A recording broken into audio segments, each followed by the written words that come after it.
Para os judeus do início da era cristã, era fato incontestável. Os homens não podem matar Deus.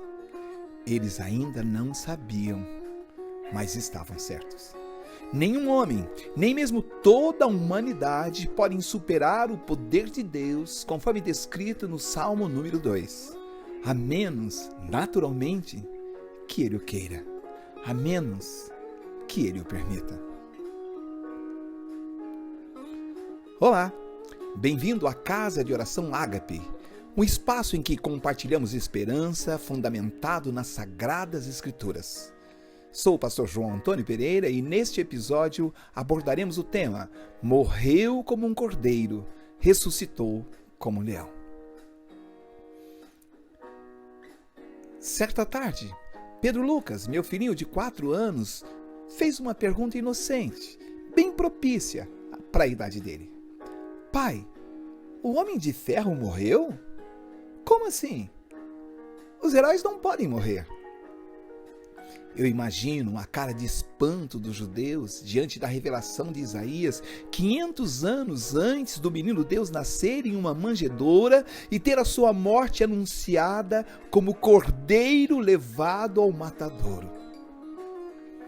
Assim como Pedrinho, na sua maturidade de 4 aninhos apenas, tem suas concepções sobre os super-heróis da Marvel, os judeus aprendiam desde criança que o grande eu sou é Deus de eternidade em eternidade. Logo, ao ver Cristo pendurado no madeiro, a dedução lógica era: não é Deus. Não pode ser Deus. Ninguém pode matar Deus. Segundo a visão de Isaías, lá no capítulo 53, o Deus encarnado não era bonito e nem simpático. Foi rejeitado e menosprezado por todos. Suportou dores e sofrimentos sem fim. Foi oprimido e humilhado, mas não abriu a boca. Como um cordeiro foi levado ao matadouro e, como ovelha muda perante os seus tosqueadores, ele não abriu a boca. Fique conosco. Vamos nos aprofundar um pouquinho mais na visão de Isaías, capítulo 53.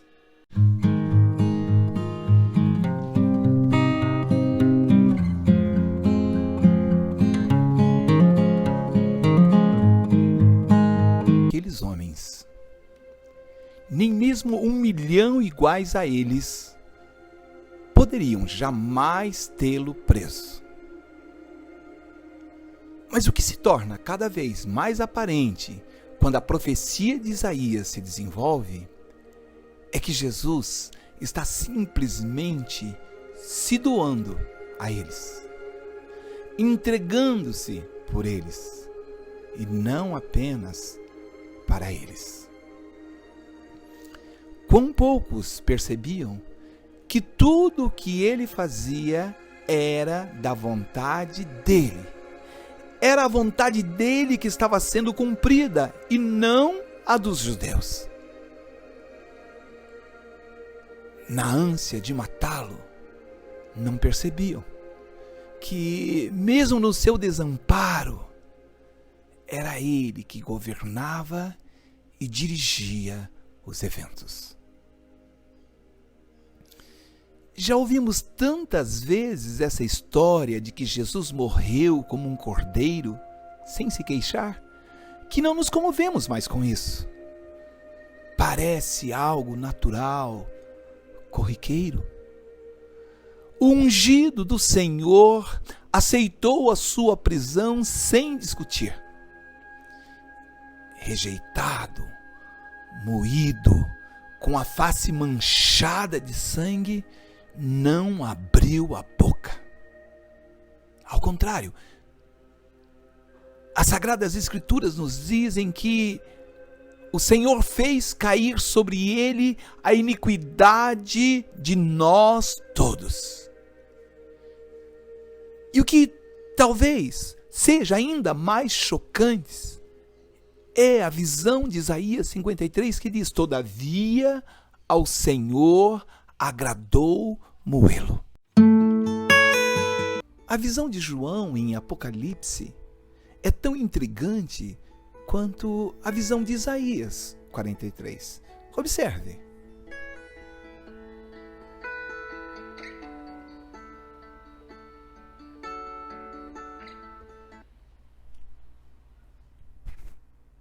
E disse-me um dos anciãos: não chores, eis aqui o leão da tribo de Judá, a raiz de Davi, que venceu para abrir o livro e desatar os seus 7 selos. Dizem que homem não chora, mas o cordeiro chorou no mínimo em 3 ocasiões: no túmulo de Lázaro, quando ia chegando em Jerusalém e quando estava prestes a morrer. João, da mesma forma, chorou na visão quando percebeu que não havia ninguém digno de abrir o livro e desatar os seus selos. Naquele período, a palavra livro era usada para designar um rolo de pergaminho. Quando alguém selava um rolo com 7 selos, significava que aquele rolo era, na verdade, um testamento. Então, o testamento era lacrado e só era executado após a morte do testador. Somente o testador era digno de fazer o testamento, e só a sua morte abriria o rolo do testamento. Após a morte do testador, abria-se, lia-se e cumpria-se aquilo que o testamento dispunha. Na cruz do Calvário, o Cordeiro de Deus foi morto para que o testamento fosse aberto. Testamento de vida eterna, de paz, de redenção da alma. Provavelmente, João tenha chorado porque ele sabia que só o Cordeiro de Deus é digno de abrir os rolos, porque ele é o testador. Ele fez o testamento e deu sua vida para que o projeto de seu Pai pudesse ser cumprido na sua e na minha vida. Quem é digno? Bradava o anjo. Quem é digno de arrancar os selos e revelar aos homens o plano do Cordeiro que está morto?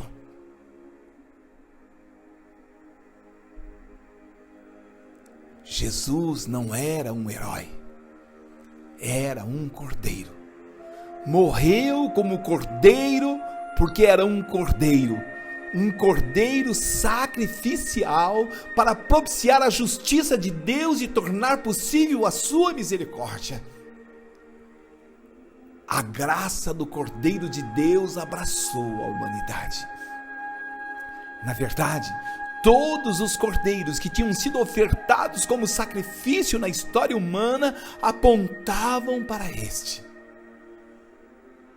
Jesus era o cordeiro pressentido no carneiro que morreu ao invés de Isaac lá no Monte Moriá. O Senhor verdadeiramente providenciou.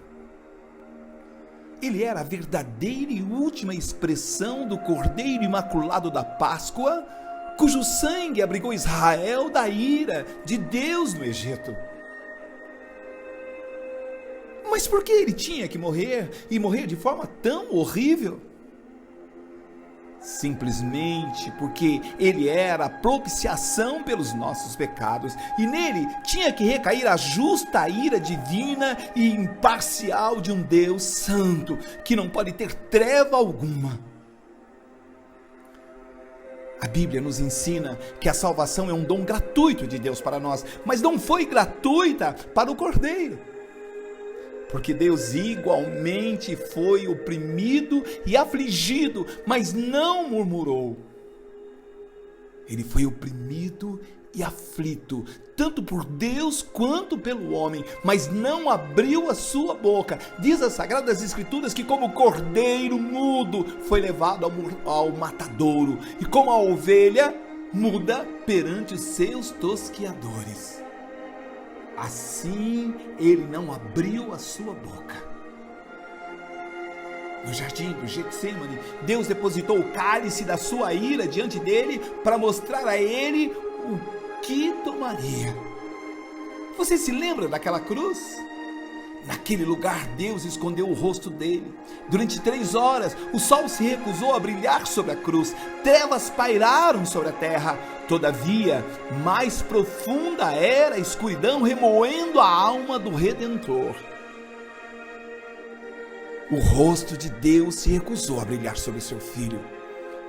O seu suor tornou-se como grandes gotas de sangue que corriam até o chão.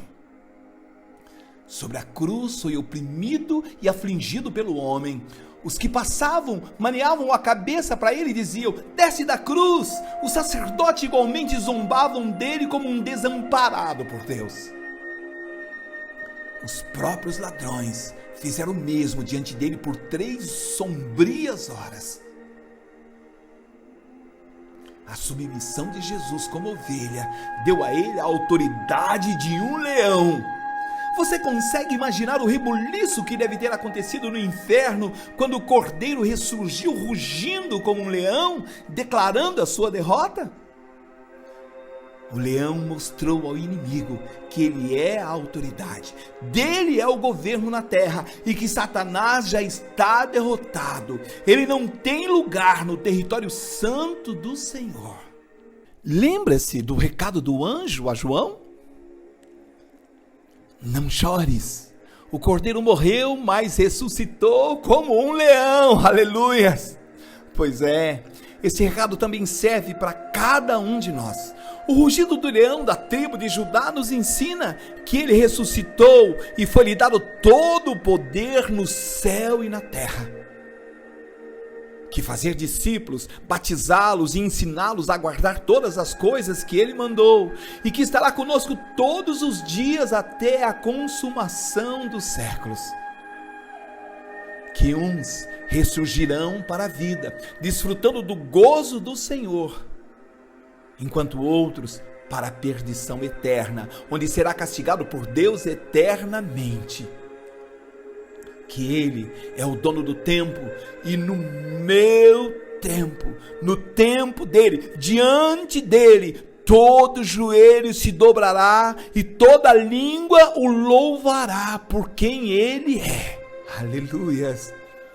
Que somente ele tem a chave da morte e do inferno. Jesus Cristo, o Cordeiro e o Leão, enxugará dos seus olhos toda lágrima, e a morte já não existirá mais, já não haverá luto, nem pranto, nem dor, porque as primeiras coisas, diz as Sagradas Escrituras, já se passaram. O rugido do leão nos lembra que diante dele somos filhos do leão de Judá, daquele que ressuscitou e vive para sempre. Portanto, não podemos nos amedrontar diante do inimigo e nem permitir que ele entre no nosso território. E sabe o que é melhor? Não precisamos mais chorar, porque o leão venceu, para que nós pudéssemos nos alegrar nele. Então, aleluia, é tempo de celebrar. Aquele que vive e reina para todo sempre nos convida a festejar com ele.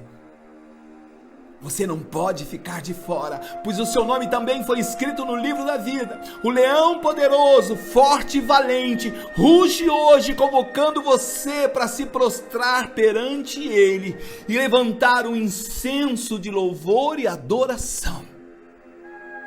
E junto com você, todas as nações irão e se prostrarão diante da sua majestade. Paulo nos alerta, pelo que diz: desperta, ó tu que dormes, e Cristo te iluminará. Você crê? Então lembre-se do que ele prometeu. Eis que estou à porta e bato. Se alguém ouvir a minha voz, abrir a porta, eu entrarei em sua casa e cearei com ele e ele comigo.